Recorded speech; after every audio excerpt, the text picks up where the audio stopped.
Bonjour à toutes et à tous, bienvenue sur Comment ça roule. Aujourd'hui, présentation de Sea Greenlight.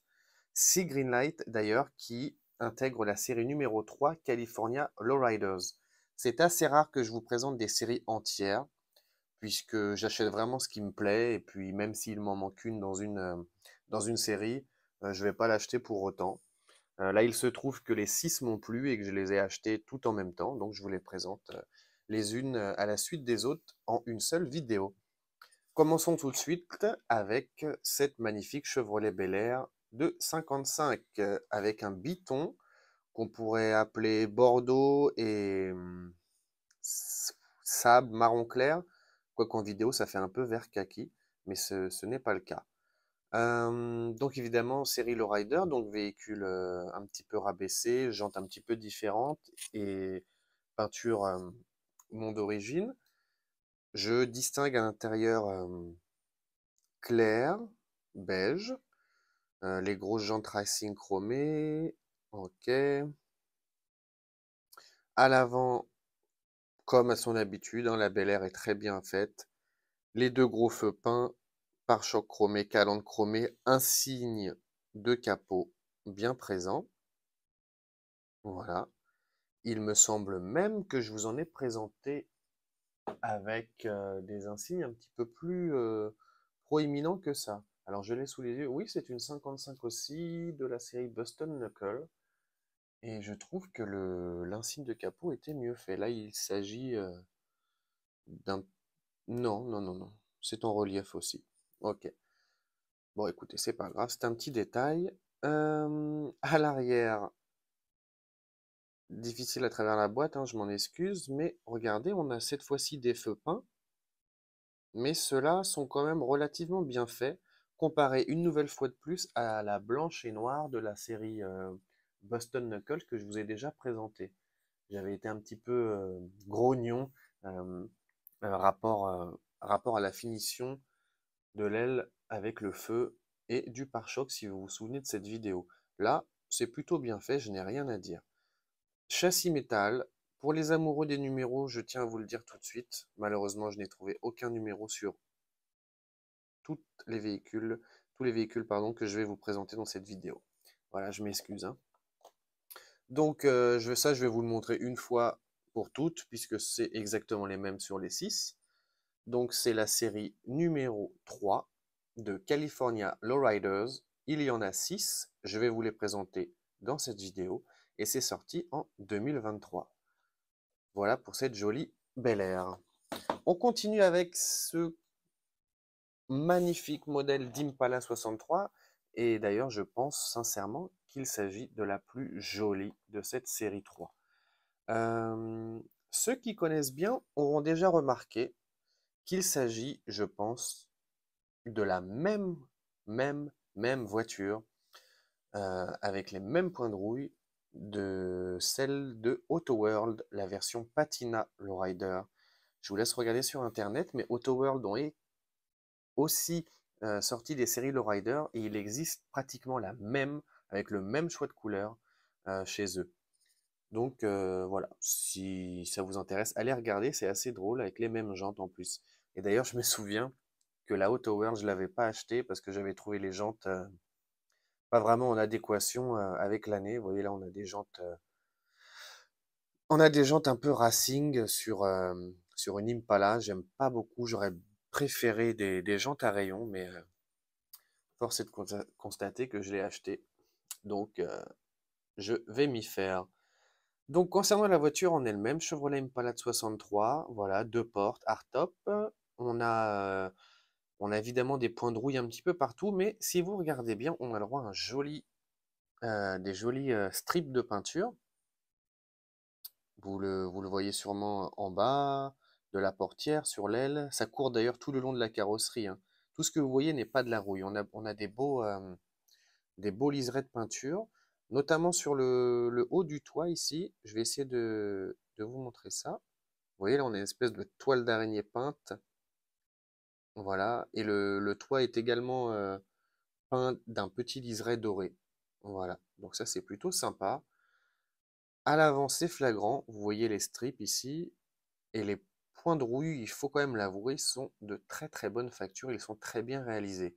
Mention spéciale pour l'intérieur bleu, de la même couleur que la carrosserie, je trouve que ça fait vraiment le boulot, c'est un très bel effet. Concernant l'avant, on n'a pas de rouille sur la partie chromée, parfois ça arrive, j'aurais bien aimé, je vous avoue.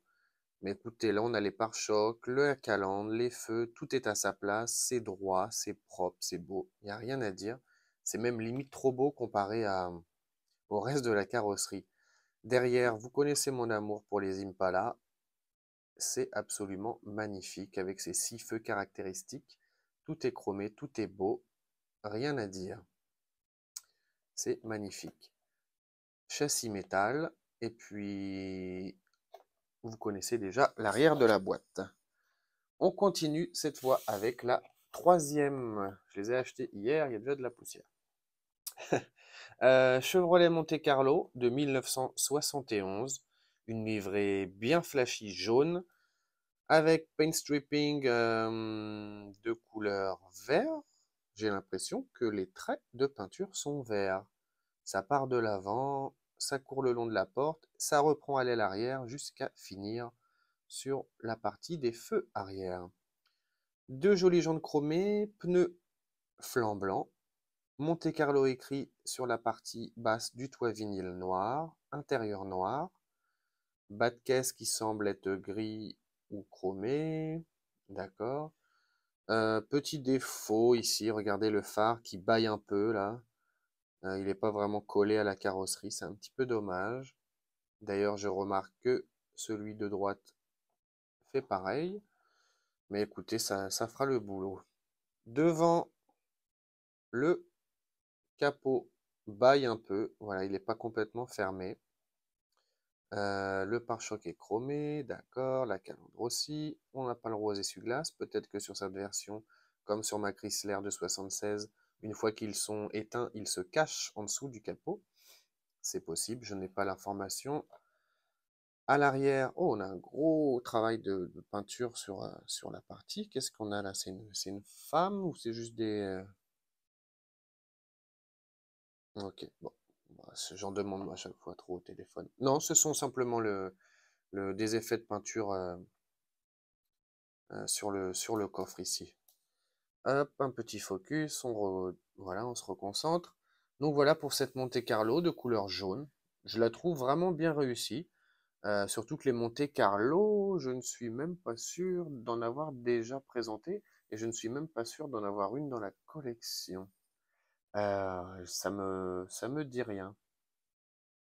Peut-être, on verra au fur et à mesure des présentations, mais je ne crois pas en avoir d'autres.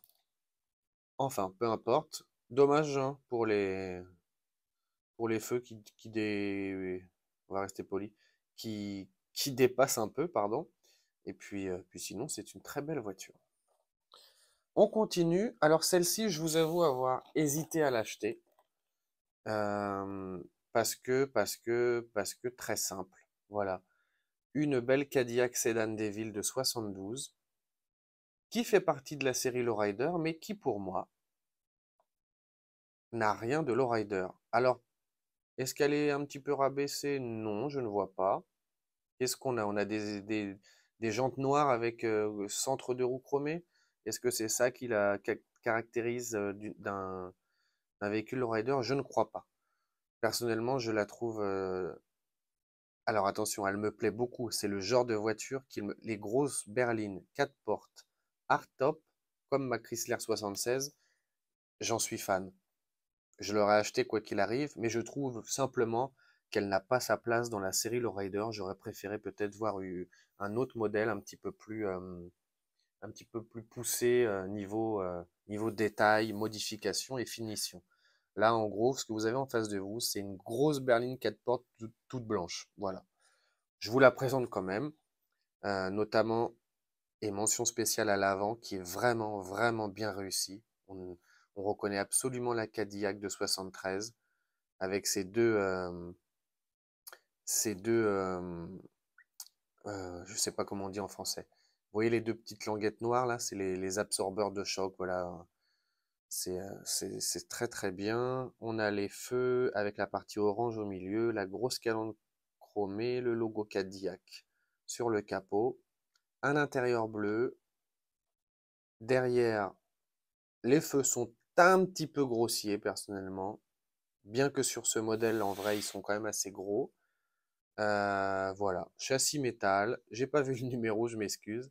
Mais voilà, dites-moi ce que vous en pensez. Est-ce que vous trouvez que ce véhicule assez basique, si j'ose dire, a sa place dans les lowriders? Moi, je ne pense pas. J'aurais peut-être, je sais pas, peut-être même un pick-up un petit peu modifié, vous voyez. Euh, voilà, j'aurais bien aimé ça. On continue. Voilà, regardez. Là, on a une Cadillac, encore une fois. Celle-ci est de 73. Alors, je me suis trompé, puisque l'autre, je vous ai dit que c'était une Cadillac de 73. Elle est de 72. 72, la blanche, hein. Celle-ci est de 73. Donc là, par contre, vous allez me dire, bah là, c'est pareil. Elle est toute simple, elle est juste Bordeaux. Alors non. Là, on voit qu'elle est rabaissée. On a le droit à des jantes à rayons, liseré blanc. Déjà, rien que ça, voilà, c'est une petite modification qui coûte rien. Mais là, on voit clairement que c'est un véhicule qui a sa place dans la série Lowriders.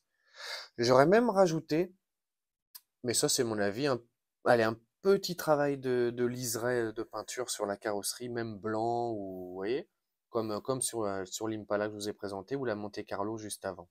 Voilà. Mais la sobriété parfois est la bonne décision à prendre. L'intérieur est vraiment magnifique, un intérieur camel, Havane, appelez-le comme vous voulez, sable. Je trouve que ça se marie magnifiquement bien avec la couleur bordeaux, cerise,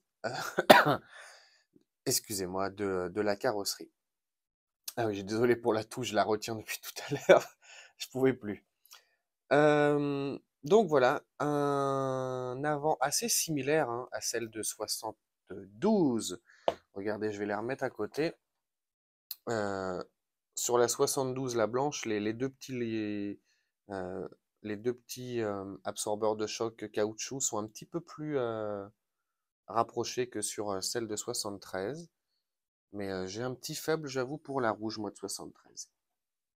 Alors déjà, c'est une deux portes, elles ont plus de valeur aux yeux des collectionneurs. Mais en toute honnêteté, celle-ci est vraiment magnifique. Derrière, on a bien les feux en deux parties. Voilà. Le pare-choc chromé. Je vous ai pas parlé de la baguette chromée qui court tout le long de la carrosserie, ainsi que l'entourage des vitres en chrome aussi. Châssis métal. Très très joli. Dites-moi ce que vous en pensez, mais je trouve par exemple que celle-ci a sa place chez les lowriders. Et on termine avec la sixième. La sixième, la Chevrolet Caprice classique que vous commencez cruellement à connaître sur ma chaîne. Je vous en ai présenté des dizaines, je pense. Dommage, la boîte est un petit peu frottée. Bon, c'est pas grave. Donc Chevrolet Caprice de 89. Celle-ci, elle a sa place clairement chez les lowriders. On voit qu'elle est rabaissée. On a des jolis jantes rayons liseré blanc. Carrosserie rouge avec liseré jaune, avec un petit décroché au niveau de la poignée arrière, vous le voyez ici. À l'avant, bah écoutez, il n'y a rien de changé, hein. J'ai même plus envie de vous en parler, vous commencez à les connaître, mais bon, il y a parfois des nouvelles personnes qui regardent mes vidéos, alors voilà. Celle-ci est de 89, donc on est sur les versions avec les feux en entier.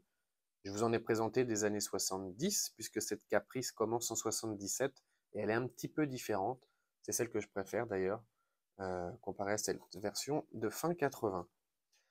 Derrière, bah écoutez, c'est très très simple, hein. Il n'y a rien à dire. Vous voyez, c'est pas grand-chose, hein. Là, euh, Greenlight, il surfe un petit peu sur ce moule. Ce moule a été vu et revu. Vous voyez, une petite couleur rouge, un liseré jaune, une paire de jantes à rayons et hop, ça part en série Lowriders.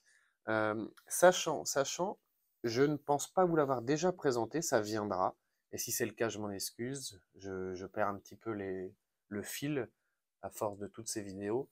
il en existe une autre de la série Lowriders, une Caprice comme ça, avec un ajout d'un kit Continental, donc avec une roue de secours greffée au pare-choc arrière. Je trouve que ça rendait pas mal. Voilà. Écoutez, dites-moi laquelle vous préférez dans ces 6.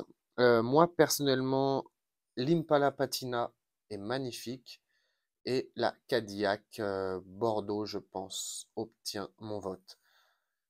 Si la l'Impala Patina que je vais vous remontrer là avait des jantes en rapport et en raccord avec l'année et non pas des vulgaires jantes sportives des années 70, ben, je pense que c'est celle-ci qui aurait gagné. Vous voyez. Regardez d'ailleurs sur la photo de couverture, là, sur la carte, on a des jantes à rayons.